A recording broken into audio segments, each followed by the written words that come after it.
ഹാസി as a person is a very hard working, ഭയങ്കര ഡെഡിക്കേറ്റഡും കമ്മിറ്റഡുമായിട്ട് work ചെയ്യുന്ന ഒരാളാണ്. അപ്പോൾ നമുക്കും അത് വർക്ക് ചെയ്യാൻ അത്രയും സൗകര്യമാണ് ആസിയുടെ കൂടെ വർക്ക് ചെയ്യുമ്പോൾ.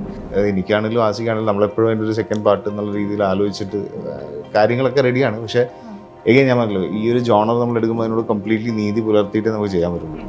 മാർക്കോ അദ്ദേഹത്തിൻ്റെ ഇഷ്ടത്തിന് ഒരു ആക്ഷൻ പടം ചെയ്തു എന്നുള്ളതുള്ളത്. ആ പടം കഴിഞ്ഞു, അത് കഴിഞ്ഞിട്ട് ഇനി അടുത്തത് എന്നുള്ളതാണ്. അത് നമ്മളുടെ ആൾക്കാരും എന്താ പറയുക, ഇപ്പോഴത്തെ നമ്മളുടെ മെമ്മറി ഭയങ്കര കുറവാണ്. നമുക്ക് മെമ്മറി എന്ന് പറയുന്നത് ഒരാഴ്ചക്കകം രണ്ടാഴ്ചക്കകം ഒരു സൂപ്പർ ഹിറ്റിനെ നമ്മൾ മറന്നു പോകുന്ന കാലഘട്ടത്തിലാണ് നമ്മൾ ജീവിക്കുന്നത്. ചുറ്റുമുള്ള ആളുകൾ നന്നായാൽ ഉണ്ണിയുടെ ക്യാരക്ടർ നന്നാവും എന്നുള്ളൊരു ബോധ്യം ഉണ്ണിക്ക് കൃത്യമായിട്ടുണ്ട്. അവരുടെ ഇമോഷൻസ് വർക്കായാലും ഉണ്ണിയുടെ ക്യാരക്ടറിൻ്റെ ഇമോഷൻസ് വർക്കൗട്ടുള്ളൂ എന്നുള്ള ഐഡിയ പുള്ളിക്ക് കൃത്യമായിട്ടുണ്ട്. നമ്മളുടെ കാര്യത്തിൽ നമ്മളെക്കാൾ ആശങ്ക മറ്റുള്ളവർക്ക് എന്ന് പറയുന്ന പോലത്തെ ഇതിന്ന് സ്റ്റെം ഔട്ട് ചെയ്യുന്ന തോട്ടാണ് ഈ പറഞ്ഞ കൊച്ചുണ്ടാവുന്നില്ല എന്നുള്ളൊരു ഫാക്ടറോ അല്ലെങ്കിൽ IVF വേണമെന്ന് പറയുന്നൊരു പ്രഷറോ ഒക്കെ ആളുകളിലേക്ക് എത്തുന്നത് അതുകൊണ്ടായിരിക്കാം. അതിനെയൊക്കെ ബ്രേക്ക് ചെയ്യുക, ഇതിനേക്കാളും ഒക്കെ അപ്പുറമുള്ളൊരു റിലേഷൻഷിപ്പ് എന്നുള്ളൊരു സാധനം സംസാരിക്കുന്ന സിനിമ കൂടിയാണ്. ഈ ഒരു എക്സ്ട്രാ എക്യുപ്മെൻറ്റ് നമുക്ക് ആവശ്യമുള്ളതായിരുന്നു. ലാസ്റ്റ് മിനിറ്റിൽ നമ്മൾ ഡിസൈഡ് ചെയ്തതാണ്. അപ്പോൾ അതിനുവേണ്ടി നമ്മളെല്ലാവരും കൂടി പൈസ ചിപ്പൻ ചെയ്തിട്ടാണ് ആ സാധനം കൊണ്ടുവന്ന് നമ്മൾ ഷൂട്ട് ചെയ്തത്. സ്കോർപ്പിയോ ക്രെയിൻ അന്ന് നമുക്ക് കിട്ടാൻ ഗോവയിലേക്ക് കൊണ്ടുവരാനത് ബുദ്ധിമുട്ടായിരുന്നു. ബോംബെയിൽ നിന്ന് ഗോവയിലേക്ക് കൊണ്ടുവരാനുള്ള എക്സ്പെൻസ് ആസി, അജു നമ്മളെല്ലാവരും കൂടി തന്നെ അങ്ങ് എടുത്തതാണ്. നമസ്കാരം, വിനയ് ഗോവിന്ദാണ് നമ്മുടെ കൂടെ ഉള്ളത്. നമസ്കാരം. ഒരു ബ്യൂട്ടിഫുൾ ആയിട്ടുള്ള തുടക്കമായിരുന്നു മലയാള സിനിമയിലേക്ക് VK പ്രകാശ് സാറിന് ബ്യൂട്ടിഫുള്ളിലൂടെ. അവിടുന്ന് അസിസ്റ്റന്റ് ഡയറക്ടറായി പിന്നീട് 2013 കിളിബോയ് എന്ന് പറയുന്ന സിനിമ വരുന്നത്. ഈ ഒരുപാട് സിനിമകളുടെ ഭാഗമാവുന്നു, സ്വന്തമായിട്ടുള്ള സിനിമ വരുന്നു, അത് 2 സിനിമകൾ അടുപ്പിച്ചുണ്ടാവുന്നു, അതിനുശേഷം വലിയൊരു ഗ്യാപ്പ് വരുന്നു, വീണ്ടും പുതിയൊരു സിനിമയായിട്ട് വരുന്നു. ഈ ഒരു ജേർണീനെ when gets it babies ready to release എന്നുള്ളൊരു സിറ്റുവേഷനിൽ എങ്ങനെയാണ് കാണുന്നത്? ഞാൻ VKP സാറിൻ്റെ കൂടെ ഞാൻ ആദ്യം ചെയ്തു തുടങ്ങിയത് ആഡ്സ് ആണ്. പിന്നെ സിനിമയിലേക്ക് എൻട്രി എന്ന് പറഞ്ഞാൽ ഗുലുമാൽ എന്ന് പറഞ്ഞ സിനിമയിലായിരുന്നു ഞാൻ തുടങ്ങിയത്. ആക്ച്വലി ഗുലുമാലും 3 കിങ്സും കഴിഞ്ഞിട്ടാണ് ബ്യൂട്ടിഫുൾ സംഭവിച്ചത്. അത് കഴിഞ്ഞിട്ട് ട്രിവാൻഡ്രം ലോഡ്ജിലും ഞാൻ പുള്ളിയുടെ കൂടെ ഉണ്ടായിരുന്നു. ആൻഡ് ഒരു കന്നഡ പടത്തിലും ഞാൻ വർക്ക് ചെയ്തിട്ടുണ്ടായിരുന്നു പുള്ളിയുടെ കൂടെ. പിന്നെ അത് കഴിഞ്ഞ് സ്വന്തമായിട്ട് പടങ്ങൾ ചെയ്തു. Quite happy. വന്ന് നിൽക്കുന്ന ഏരിയ നല്ലതാണെന്ന് പ്രതീക്ഷിക്കുന്നു. ഈ കിളിബോയ് എന്ന് പറയുന്നത് മലയാളത്തിലുണ്ടായിട്ടുള്ള റെയറസ്റ്റ് ആയിട്ടുള്ള സ്റ്റോണർ മൂവി ആയിരുന്നു.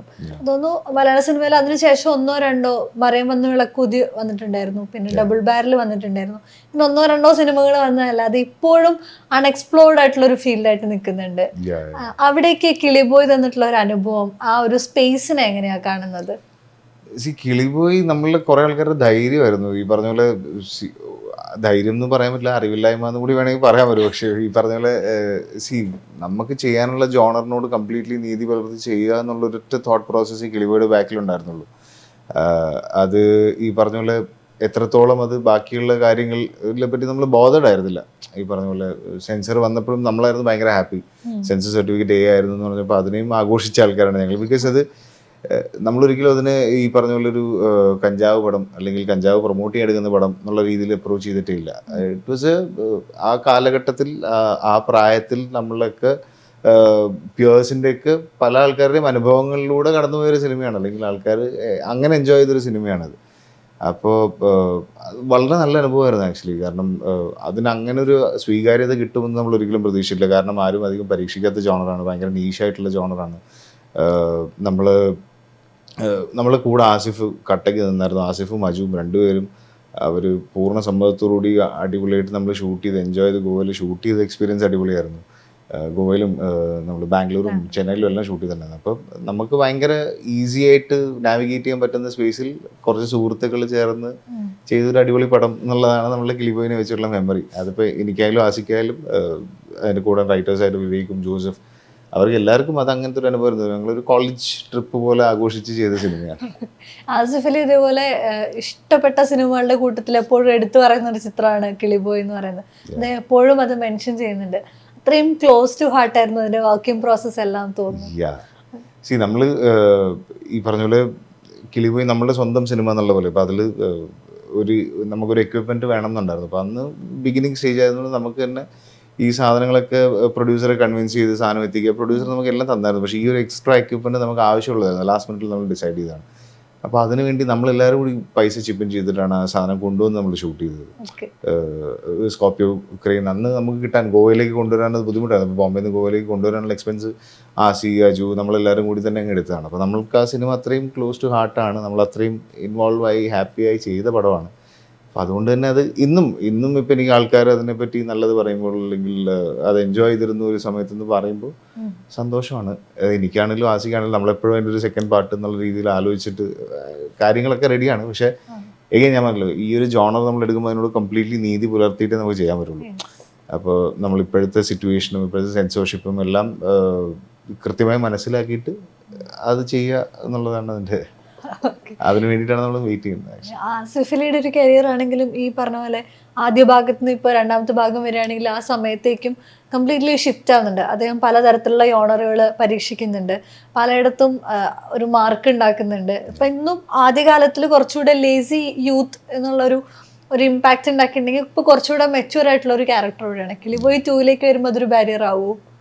ഇല്ല, ഒരിക്കലും ഇല്ല. നമ്മളൊക്കെ ഓവർ പീരീഡ് ടൈം മെച്യൂർ ആവുമല്ലോ. നമ്മളൊക്കെ ക്യാരക്ടേഴ്സ് ഒരു പരിധിവരെ മാറിക്കൊണ്ടേ ഇരിക്കുകയും ചെയ്യും. ഇപ്പോൾ ഈ ലേസി യൂത്ത് എന്നുള്ള ഒരു പക്ഷേ സിനിമയിൽ പ്രൊജക്റ്റഡ് ആയിട്ടുള്ള ക്യാരക്ടറാണ്. പക്ഷെ as a person is a very hard working, ഭയങ്കര ഡെഡിക്കേറ്റഡും കമ്മിറ്റഡും ആയിട്ട് വർക്ക് ചെയ്യുന്ന ഒരാളാണ്. അപ്പം നമുക്കും അത് വർക്ക് ചെയ്യാൻ അത്രയും സൗകര്യമാണ് ആസിയുടെ കൂടെ വർക്ക് ചെയ്യുമ്പോൾ. സോ യാ, ലുക്കിംഗ് ഫോർവേഡ്, നടക്കട്ടെ. അതിനുശേഷം രണ്ടാമത്തെ സിനിമയും ആസിഫ് അലിയുടെ കൂടെ തന്നെയായിരുന്നു, കോഹിനൂർ. അതൊരു ഹേസ്റ്റ് മൂവി ആയിരുന്നു, ഒരു പീരിയോഡിക് ആയിട്ടുള്ള ഹേസ്റ്റ്.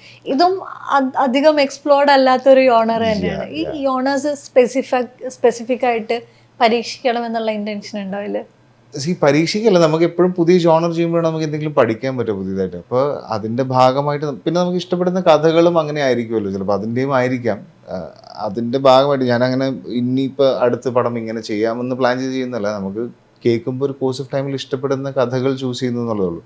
ഇപ്പോൾ കോഹിനൂറിലേക്ക് വരുമ്പോൾ കോഹിനൂർ ചെയ്യാൻ എനിക്ക് ഒരുപാട് ഹോംവർക്കിൻ്റെ ആവശ്യമുണ്ടായിരുന്നു. അത് എക്സിക്യൂട്ട് ചെയ്യാൻ ഒരുപാട് നമുക്ക് ശ്രമകരമായ കാര്യമായിരുന്നു. ഇപ്പോൾ ആർട്ട് ഡിപ്പാർട്ട്മെൻറ്റും കോസ്റ്റ്യൂംസും എല്ലാം, ഈവൻ കാസ്റ്റിംഗ് വെച്ചിട്ടും അത് നമുക്ക് കുറേ ഇത് സെറ്റ് ചെയ്യേണ്ടതുണ്ടായിരുന്നു നമുക്ക്. അപ്പോൾ ആ ഒരു പ്രോസസ്സ് ഭയങ്കരമായിട്ട് എൻജോയ് ചെയ്തു. അപ്പോൾ ആ ഒരു ലേണിംഗ് പ്രോസസ്സ് ഉള്ളത് കൊണ്ട് തന്നെ പുതിയ ജോണറിലേക്ക് ഷിഫ്റ്റ് എപ്പോഴും ഇഷ്ടപ്പെടുന്ന ഒരു കാര്യമാണ്. ഈ ഇതുപോലെ ഗെറ്റ് സെറ്റ് ബേബിയിലേക്ക് വരുമ്പോഴും വളരെ കളർഫുൾ ആയിട്ടുള്ള ഒരു സെറ്റിങ്ങിലേക്കാണ് വരുന്നത്. ഒരു IVF ബാക്ക്ഗ്രൗണ്ടിൽ ഒരു മെയിൽ ഗൈനക്കോളജിസ്റ്റിനെ കൊണ്ടുവരുന്നു. അങ്ങനെ ഒരു ഡിഫറെൻ്റ് ആയിട്ടുള്ള പരീക്ഷണം അവിടെയും നടത്താൻ ശ്രമിക്കുന്നുണ്ടോ? അതാണ് ഇപ്പം നിങ്ങൾ പറഞ്ഞ ഈ ഫാക്ടേഴ്സൊക്കെ തന്നെയാണ് എന്നെ ഈ സ്റ്റോറിയിലേക്ക് ആകർഷിച്ചതും. ഒരു മെയിൽ ഗൈനക്കോളജിസ്റ്റാണ് ഇത്, സ്ത്രീകളുടെ കാര്യങ്ങൾ സംസാരിക്കുന്ന സിനിമയാണ്. അപ്പോൾ സ്ത്രീകളുടെ കാര്യങ്ങൾ, ഒരു സ്ത്രീപക്ഷ സിനിമ എന്ന് പറയുമ്പോൾ അതൊരു സ്ത്രീയുടെ പെർസ്പെക്റ്റീവിൽ അല്ലാണ്ട് ഒരു മെയിൽ പെർസ്പെക്റ്റീവിലും കൂടി പറയുന്നു അവരുടെ കാര്യങ്ങൾ എന്നുള്ളതാണ് ഗെറ്റ് സെറ്റ് ബേബിയുടെയും ഒരു യുണീക്നെസ് ആയിട്ട് നമുക്ക് പറയാൻ പറ്റുന്നത്. ഇച്ചിരി മെച്ചോർഡ് ആയിട്ടുള്ള ഒരു സബ്ജക്റ്റാണ് നമ്മൾ ഡീൽ ചെയ്യുന്നത്. അത് മാക്സിമം എൻജോയബിൾ ആക്കുക എന്നുള്ളത്. ഇപ്പോൾ നമുക്കൊരു ഹോസ്പിറ്റലിൽ പോവുക എന്ന് പറയുന്നത് നമുക്ക് ഇഷ്ടമുള്ള കാര്യമല്ല. അല്ലെങ്കിൽ എപ്പോഴും നമ്മൾ അസുഖമായിട്ട് റിലേറ്റ് ചെയ്യുക, അല്ലെങ്കിൽ ഡിപ്രസിങ് കളേഴ്സാണ് നമ്മൾ ഹോസ്പിറ്റലിലും ആ ആംബിയൻസൊക്കെ ആയിട്ട് അസോസിയേറ്റ് ചെയ്യുക.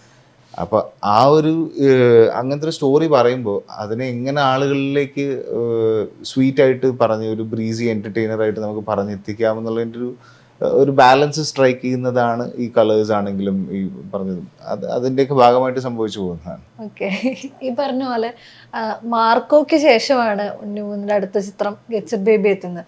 മാർക്കോയിലൊരു കൊടൂര വില്ലനായിട്ട് വരുന്ന ഉണ്ണിമുകുന്ദനെ നേരെ തിരിച്ചൊരു കുറച്ചുകൂടെ രസകരമായിട്ടുള്ള എൻ്റർടൈനർ ആയിട്ടുള്ള ഒരു ഫാക്ടറിലേക്ക് കൂടെ പ്ലേസ് ചെയ്യാണല്ലോ. ഇത് ഓഡിയൻസിൻ്റെ പെർസ്പെക്റ്റീവിൽ ഒരു എന്താ പറയുക, അതിനെ ഒരു ബാരിയർ ആയിട്ട് വരാൻ, അല്ലെങ്കിൽ ആളുകളുടെ ഒരു ജഡ്ജ്മെന്റ് ക്രിയേറ്റ് ചെയ്യാനായിട്ട്? ഇല്ല, ഉണ്ണീനെ ആളുകൾക്ക് മാർക്കോയ്ക്ക് മുന്നേയും ഇഷ്ടമായിരുന്നു. ഇപ്പോൾ മാളികപ്പുറവും മേപ്പടിയാനും ഒക്കെ കണ്ടത് നമ്മളുടെ ഇവിടുത്തെ ഫാമിലി ഓഡിയൻസ് ആണ്. അപ്പോൾ നമ്മളുടെ ഇവിടുത്തെ അമ്മമാർക്കും കുട്ടികൾക്കും ഒക്കെ ഉണ്ണീനെ ഇഷ്ടമാണ്. ഉണ്ണിയും ഏറ്റവും കൂടുതൽ വൈബ് ചെയ്യുന്നത് പിള്ളേരുമായിട്ടാണ്, യങ് കൊച്ചു പിള്ളേരുമായിട്ടാണ് ഉണ്ണി വൈബ് ചെയ്യുന്നത്. അപ്പോൾ അവർക്കൊക്കെ വേണ്ടിയിട്ടൊരു സിനിമ ചെയ്യുക എന്നുള്ളതാണ് ഗെറ്റ് സെറ്റ് ബേബി എന്നുള്ളതുകൊണ്ട്. അപ്പോൾ കുടുംബസമേതം വന്നിരുന്ന് ഹാപ്പിയായിട്ട് കാണാൻ പറ്റുന്ന ഒരു സിനിമ എന്നുള്ളതാണ് നമ്മൾ പ്രൊജക്റ്റ് ചെയ്തിട്ടുള്ളൊരു ഇമേജ്. അത് മാർക്കോ അദ്ദേഹത്തിൻ്റെ ഇഷ്ടത്തിനൊരു ആക്ഷൻ പടം ചെയ്തു എന്നുള്ളതുള്ളൂ. ആ പടം കഴിഞ്ഞു, അത് കഴിഞ്ഞിട്ട് ഇനി അടുത്തത് എന്നുള്ളതാണ്. അത് നമ്മളുടെ ആൾക്കാരും എന്താണെന്ന് പറയുക, ഇപ്പോഴത്തെ നമ്മളുടെ മെമ്മറി ഭയങ്കര കുറവാണ്. നമുക്ക് മെമ്മറി എന്ന് പറയുന്നത് ഒരാഴ്ചക്കകം 2 ആഴ്ചക്കകം ഒരു സൂപ്പർ ഹിറ്റിനെ നമ്മൾ മറന്നു പോകുന്ന കാലഘട്ടത്തിലാണ് നമ്മൾ ജീവിക്കുന്നത്. അപ്പോൾ അതൊരിക്കലും ഒരു ബാരിയർ ആവില്ല. ഇപ്പോൾ നമ്മൾ ഇതിൻ്റെ പ്രൊമോഷൻസ് നമ്മൾ ഫീഡ് ചെയ്യുമ്പോൾ ആൾക്കാർക്ക് മനസ്സിലാവും ഇത് ഈ ജോണർ സിനിമയാണ്. കാരണം നമ്മളുടെ പ്രേക്ഷകർ അത്രയും അഡ്വാൻസ്ഡ് ആയിട്ടും ചിന്തിച്ചും സിനിമ കാണുന്ന ആൾക്കാരാണ്. അപ്പോൾ അവർക്ക് കൃത്യമായിട്ട് അറിയാം ഇതിനെ എങ്ങനെ അപ്രോച്ച് ചെയ്യണം എന്നുള്ള വിശ്വാസത്തിലാണ് ഞാൻ. ഓക്കെ, ഈ ഒരു ട്രാൻസ്ഫോർമേഷൻ ഇല്ലേ ഫോർ ആൻ ആക്ടർ, ഈ ഒരു വൈവിധ്യങ്ങൾ കൊണ്ടുവരാനായിട്ട് അതിൽ ഉണ്ണിമുകുന്ദൻ എത്രത്തോളം ഇമ്പാക്റ്റ് ഉണ്ടാക്കുന്നുണ്ട്? അത് അടുത്തറിഞ്ഞുള്ള ആളെന്നുള്ള നിലയിൽ അദ്ദേഹം എപ്പോഴും പരിശ്രമിക്കുന്നത് വ്യത്യസ്തമായ കഥകൾ ചെയ്യാൻ തന്നെയാണ്. നമ്മൾ നോക്കുവാണെങ്കിൽ തന്നെ പുള്ളി ചെയ്ത സിനിമകൾ എടുത്ത് നോക്കിക്കഴിഞ്ഞാൽ നമുക്കറിയാം ഓരോ സിനിമയും വ്യത്യസ്തമായ ജോണറുകളിലാണ്, വ്യത്യസ്തമായ കഥകളാണ് സംസാരിക്കുന്നത്. അപ്പോൾ ഇതും പുള്ളി ഇതിൻ്റെ ഒരു ഇമോഷണൽ കോറ് മനസ്സിലാക്കിയിട്ടാണ് ഈ സിനിമയിലേക്ക് വരുന്നത്. അപ്പം പുള്ളിയുടെ പെർസ്പെക്റ്റീവിലാണ് കഥ പറയുന്നതെന്നുണ്ടെങ്കിൽ പോലും ഇതിൽ ഇഷ്ടംപോലെ മറ്റ് ഫീമെയിൽ ആർട്ടിസ്റ്റുകളുണ്ട്, ഒരുപാട് സ്ക്രീൻ സ്പേസ് ബാക്കിയുള്ള ആളുകൾക്കുണ്ട്. ഇപ്പോൾ നിഖിലയുണ്ട്, മറ്റേ ഗംഗാമീര, ഷിബ്ല, വർഷ, പുണ്യ, മുത്തുമണി, അപ്പോൾ സുരഭി, അപ്പോൾ അങ്ങനെ ഒരുപാട് ഫീമെയിൽ ആർട്ടിസ്റ്റ് ഉണ്ട്. അതേപോലെ തന്നെ ചെമ്പൻ ചേട്ടൻ, സുധീഷ് ചേട്ടൻ. അപ്പോൾ ഒരു വലിയ കാസ്റ്റിൻ്റെ കൂടെ വർക്ക് ചെയ്യുമ്പോൾ ഉണ്ണിക്ക് അതിൻ്റെ ഹാങ്ങപ്സ് ഒന്നുമില്ല. കാരണം ചുറ്റുമുള്ള ആളുകൾ നന്നായാൽ ഉണ്ണിയുടെ ക്യാരക്ടർ നന്നാവും എന്നുള്ളൊരു ബോധ്യം ഉണ്ണിക്ക് കൃത്യമായിട്ടുണ്ട്.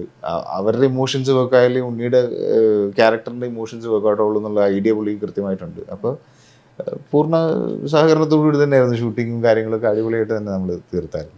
ഈ IVF എന്ന് പറയുന്ന ഒരു ഫാക്ടർ പലതരത്തിൽ ആളുകൾ ചർച്ച ചെയ്യുന്നു. ഇപ്പം നമ്മളിപ്പം സോഷ്യൽ മീഡിയ എന്ന് പറയുന്ന ഒരു പ്ലാറ്റ്ഫോമിലേക്ക് തന്നെ എടുത്തു കഴിഞ്ഞാൽ ഇതിനെ പല രീതിയിൽ ആൾക്കാർ കാണാറുണ്ട്. ഇപ്പം വാടക ഗർഭപാത്രം എന്ന് പറയുന്ന ഒരു ഫാക്ടറിനെ തന്നെ പല രീതിയിൽ ആളുകൾ കാണാറുണ്ട്. ഇപ്പം നയൻതാരയുടെ ഒരു അനുഭവം ഉണ്ടായ സമയത്ത് ആളുകൾ പല ചേരിയിൽ തിരിഞ്ഞ് തമ്മിൽ അടിയുണ്ടാക്കുന്ന അവസ്ഥ ഉണ്ടായിട്ടുണ്ട്. ഇത്തരം പല രീതിയിൽ ആളുകൾ റിസീവ് ചെയ്യാൻ സാധ്യതയുള്ള ഒരു പെർസ്പെക്റ്റീവ് കൂടിയല്ലേ ഇത്? അത് ഒരു ഭയം ഉണ്ടാക്കുന്നുണ്ടോ? ഭയപ്പെടേണ്ട കാര്യമൊന്നുമില്ല, അല്ലെങ്കിലും ഇല്ല. പക്ഷെ ഇപ്പോൾ നമ്മളുടെ കാര്യത്തിൽ നമ്മളെക്കാൾ ആശങ്ക മറ്റുള്ളവർക്ക് എന്ന് പറയുന്ന പോലത്തെ ഒരു നിന്ന് സ്റ്റെം ഔട്ട് ചെയ്യുന്ന തോട്ടാണ് ഈ പറഞ്ഞ കൊച്ചുണ്ടാവുന്നില്ല എന്നുള്ളൊരു ഫാക്ടറോ അല്ലെങ്കിൽ IVF വേണമെന്ന് പറയുന്നൊരു പ്രഷറോ ഒക്കെ ആളുകളിലേക്ക് എത്തുന്നത് അതുകൊണ്ടായിരിക്കാം. അതിനെയൊക്കെ ബ്രേക്ക് ചെയ്യുക, ഇതിനേക്കാളും ഒക്കെ അപ്പുറമുള്ളൊരു റിലേഷൻഷിപ്പ് എന്നുള്ളൊരു സാധനം സംസാരിക്കുന്ന സിനിമ കൂടിയാണ്. അപ്പോൾ നമ്മൾ റിലേഷൻഷിപ്പിനാണ് പ്രാധാന്യം കൊടുത്തിട്ട് നമ്മൾ ചെയ്യുന്നത്. IVF ഒരു ബാക്ക് ഡ്രോപ്പിൽ സംഭവിക്കുന്നു, അല്ലെങ്കിൽ ഈ പറഞ്ഞൊരു നമുക്ക് കഥ പറയാനൊരു സെറ്റിംഗ് എന്നുള്ളതാണ് ഈ IVF എന്ന് പറയുന്നത്. ബാക്കിയുള്ളത് ഇത് ഒരു ഫാമിലിയുടെ അകത്തുള്ള റിലേഷൻഷിപ്പുകളെ പറ്റി പറയുന്ന സിനിമയാണ്. റൊമാൻസ് ഉണ്ട്, പ്രേമം ഉണ്ട്, ഈ പറഞ്ഞ പോലെ ഭാര്യാഭർത്തൃ ബന്ധത്തിനെ പറ്റി സംസാരിക്കുന്ന സിനിമയാണ്. അപ്പോൾ ഇതിനൊക്കെ മേലെ മറ്റ് പലതും ഉണ്ടെന്ന് നമ്മൾ പറയുന്ന സിനിമയാണ്. അപ്പോൾ ഇത് മാത്രമല്ല അൾട്ടിമേറ്റ്, അല്ലെങ്കിൽ ഒരു കുഞ്ഞുണ്ടാവുക എന്നുള്ളതല്ല അൾട്ടിമേറ്റ് എന്നുള്ളൊരു മെസ്സേജാണ്. ഇപ്പോൾ അത് ആൾക്കാർ നന്നായിട്ട് തന്നെ റിസീവ് ചെയ്യും. കാരണം നമ്മളുടെയൊക്കെ ആളുകൾ മാറി, കാലഘട്ടം മാറി. ഇപ്പോൾ പണ്ടുണ്ടായിരുന്ന പ്രഷർ ഇപ്പോൾ ഉണ്ടാവില്ല, വേറെ രീതിയിലായിരിക്കാം. പക്ഷേ എന്നാലും ആൾക്കാർ കുറേ കൂടി ലിബറലായി, കുറേ കൂടി അക്സെപ്റ്റിംഗ് ആയി, പുതിയ പോസിബിലിറ്റീസ് തേടി പോകുന്നുണ്ട് ആൾക്കാർ. സറോഗസി മെൻഷൻ ചെയ്ത് സറോഗസി ഉണ്ട്, ഈ പറഞ്ഞ പോലെ നമുക്ക് അഡോപ്ഷൻ ഉണ്ട്. അങ്ങനെ പല ഓപ്ഷൻസിലേക്ക് ആളുകളും ലിബറലായി ചിന്തിച്ചു തുടങ്ങുന്നു. അത് എല്ലാവരും അക്സെപ്റ്റ് ചെയ്ത് തുടങ്ങുന്നു. അപ്പോൾ ഇന്നൊരു പെർട്ടിക്കുലർ വ്യക്തിയല്ല, എല്ലാവർക്കും ഒരു അക്സെപ്റ്റൻസ് കിട്ടുന്ന കാലമാണിത്.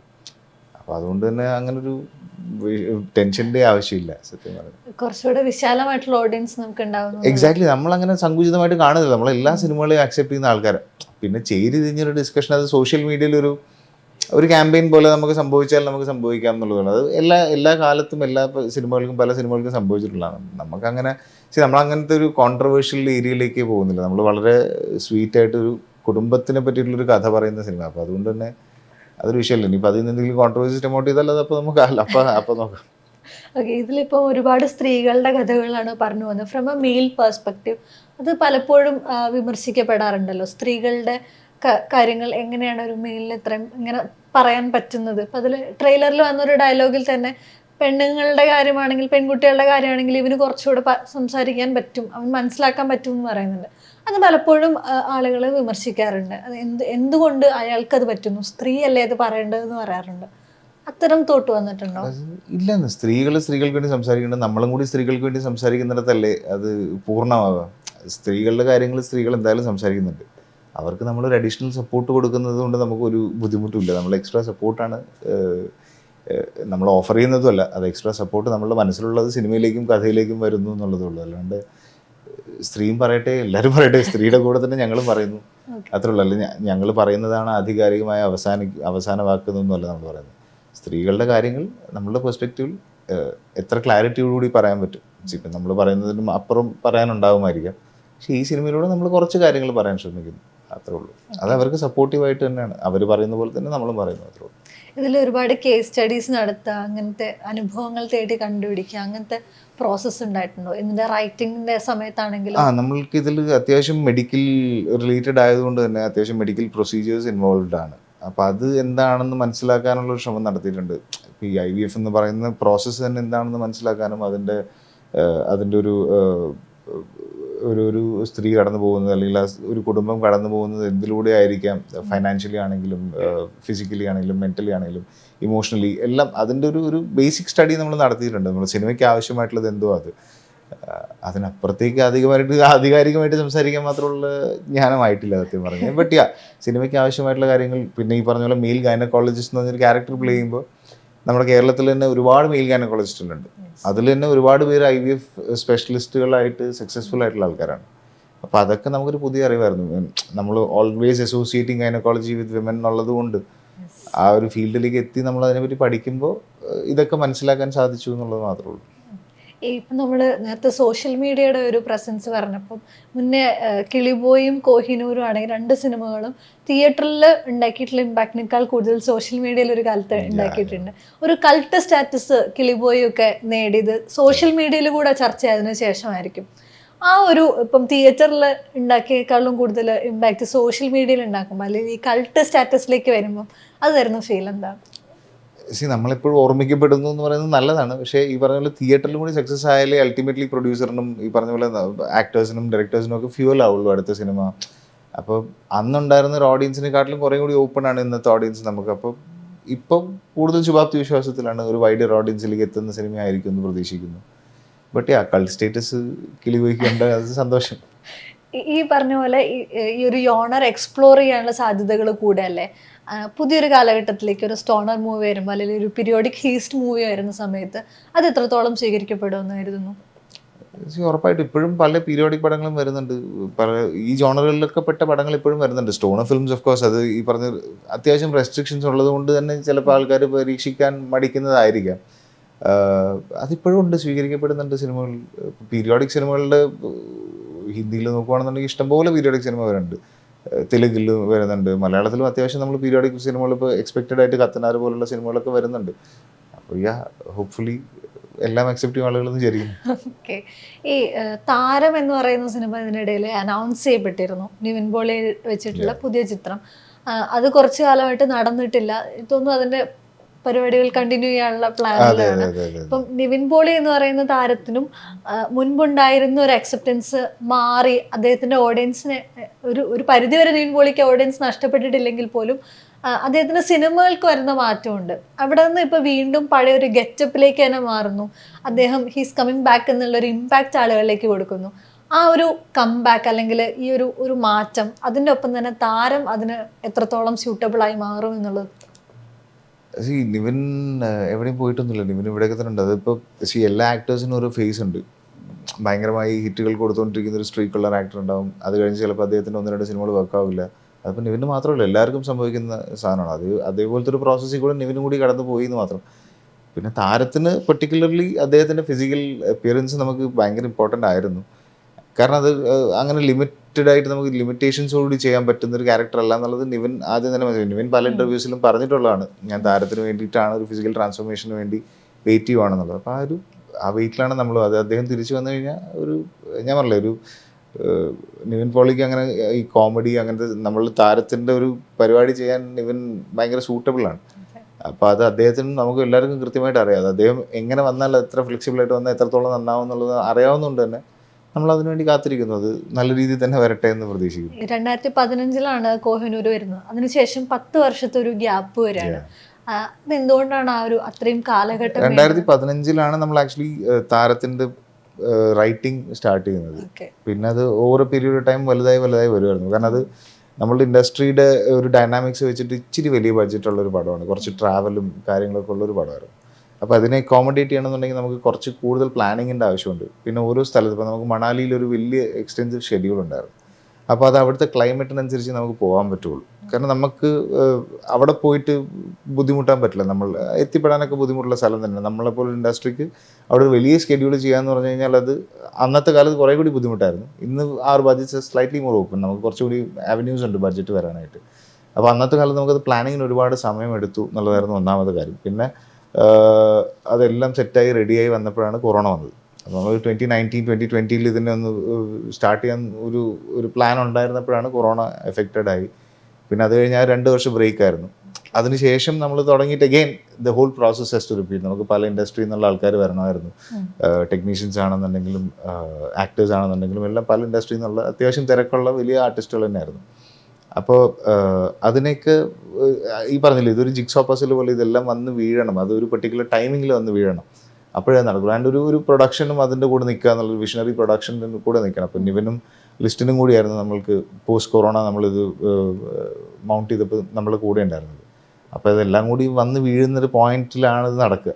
അപ്പം അങ്ങനെ സംഭവിക്കാനുള്ളതാണ് താരം. അപ്പോൾ ഞാൻ ഇൻ ബിറ്റ്വീൻ വേറൊരു പടം ചെയ്യുന്നില്ല എന്ന് തീരുമാനിച്ചത് കൊണ്ടാണ് വേറൊരു പടം ചെയ്യാത്തത്. കാരണം താരം ചെയ്യണം എന്ന് അത്രയും നമ്മൾ പ്ലാനിങ്ങിൽ ആഗ്രഹിച്ച് നമ്മളൊരു ഡ്രീം പ്രോജക്റ്റ് പോലെ, എൻ്റെ ആണെങ്കിലും വിവേക് രഞ്ജിത്താണ് റൈറ്റ് ചെയ്തത്, വിവേകിൻ്റെ ആണെങ്കിലും നിവൻ്റെ ആണെങ്കിലും നമുക്കൊക്കെ ഒരു ഡ്രീം പ്രോജക്റ്റായിട്ട് നമ്മൾ വെച്ചുകൊണ്ടിരുന്ന ഒരു പരിപാടിയാണ്. അപ്പോൾ അതിന് നമ്മൾ ഫുള്ളി ഡെഡിക്കേറ്റഡ് ആയിട്ട് നിൽക്കുമായിരുന്നു. ആൻഡ് പാരലലി ഞാൻ എൻ്റെ ആഡ് ഫിലിംസ് ചെയ്യുന്നുണ്ടായിരുന്നു, എൻ്റെ പ്രൊഡക്ഷൻ ചെയ്യുന്നുണ്ടായിരുന്നു. അപ്പോൾ അതൊക്കെ ഒരു സൈഡിൽ കൂടെ പോകുന്നു. Bread and butter was taken care of. അപ്പോൾ ബാക്കിയുള്ള സിനിമ നമുക്ക് ഇഷ്ടമുള്ള സിനിമകൾ ചെയ്യുമ്പോഴല്ലേ ഇതാവുള്ളൂ എന്ന് വിചാരിച്ചിട്ടാണ് വെയിറ്റ് ചെയ്തത്. ഈ പറയുന്ന പോലെ ഒരു വലിയ ബജറ്റിനെ ഹോൾഡ് ചെയ്യാൻ പറ്റുന്ന രീതിയിലേക്ക് മലയാള സിനിമ മാറുന്നുണ്ട്. ലൈക്ക് അത്തരം വലിയ പ്രൊഡക്ഷൻസ് നമുക്ക് വരുന്നുണ്ട്. ഇപ്പോൾ ഒരു സൈഡിൽ ഇതിലെ പ്രശ്നങ്ങൾ പറയുന്നുണ്ടെങ്കിൽ പോലും കുറച്ചുകൂടെ വലിയ ബജറ്റുള്ള സിനിമകളെ ഷോൾഡർ ചെയ്യാൻ പറ്റുന്ന രീതിയിലേക്ക് മലയാള സിനിമ മാറുന്നുണ്ട്. അത്ര ഒരു ഓപ്പൺനെസ് അതിനൊക്കെ വന്നിട്ടുണ്ടെന്ന് തോന്നിയിട്ടുണ്ടോ? അല്ല, ഉറപ്പായിട്ടും. ഞാൻ പറഞ്ഞില്ലേ, നമുക്ക് ഇക്കണോമിക്സ് ഭയങ്കരമായിട്ട് മാറി, സിനിമയുടെ ബിസിനസ് മോഡൽസ് മാറി. ഇപ്പോഴും ഒരു ബിസിനസ് മോഡൽ മാറിയതിൻ്റെ പേരിലുള്ള പ്രശ്നങ്ങളാണ് നമുക്ക് സംഭവിച്ചുകൊണ്ടിരിക്കുന്നത്. ആക്ച്വലി ഈ പറഞ്ഞ ഡിസ്കഷൻസ് ഒക്കെ വരുന്നത്, പ്രശ്നങ്ങൾ എന്ന് പറയുമ്പോൾ ഈ ഡിസ്കഷൻസും ഈ ഒരു ഈ ബാക്ക് ആൻഡ് ഫോർത്ത് വരുന്ന സംസാരങ്ങളും ഒക്കെ വരുന്നത് ഒരു ബിസിനസ് മോഡൽ മാറുന്നതിൻ്റെയാണ്.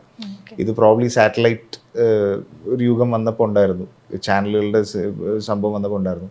അത് കഴിഞ്ഞിട്ട് പ്രോബ്ലി പോസ്റ്റ് കൊറോണ OTT നമുക്കൊരു ബിഗ് ആവന്യൂ ആയിട്ട് വന്നു for your economics. Everything was pulling from OTT. അപ്പോൾ അതിനൊരു സാച്ചുറേഷൻ പോയിന്റ് ഉണ്ട്. ആ ബിസിനസ് മോഡൽ മാറുമ്പോൾ അതിനനുസരിച്ച് നമ്മുടെ സിനിമകൾ മാറും, സിനിമകളിലുള്ള കണ്ടന്റ് മാറും, സിനിമകളിൽ ഇൻവെസ്റ്റ്മെൻറ്റ് മാറും. പിന്നെ ഇന്നത്തെ കാലത്ത് മലയാള സിനിമ പണ്ടുള്ള പോലെയല്ല. ഇപ്പം നമുക്ക് ഭയങ്കര വലിയ വൈഡർ ഓഡിയൻസ് ഉണ്ട്. All over India you are looked upon. മലയാള സിനിമേനെ കാണാൻ വേണ്ടി ആൾക്കാർ കാത്തിരിക്കുന്നുണ്ട്. പല റവന്യൂ സ്കീംസ് നമുക്ക് ഓപ്പണായി വരുന്നുണ്ട്. സോ അതുകൊണ്ട് തന്നെ നമുക്ക് ചിന്തിക്കുന്ന ബഡ്ജറ്റുകൾ വലുതാവാം. പിന്നെ ഈ പറഞ്ഞ പോലെ ഇതിനൊക്കെ അപ്പുറത്ത് കണ്ടന്റ് നല്ലതാണ് നമ്മളുടെ എന്നുള്ളതാണ് മലയാള സിനിമയുടെ കൂടുതലും ആക്സെപ്റ്റൻസ് വരുന്നത്. അപ്പോൾ ആ കണ്ടന്റ് കോർ നല്ലതാണെന്നുണ്ടെങ്കിൽ ബഡ്ജറ്റ് സെക്കൻഡറി നമ്മളുടെ സിനിമയെ സംബന്ധിച്ച്.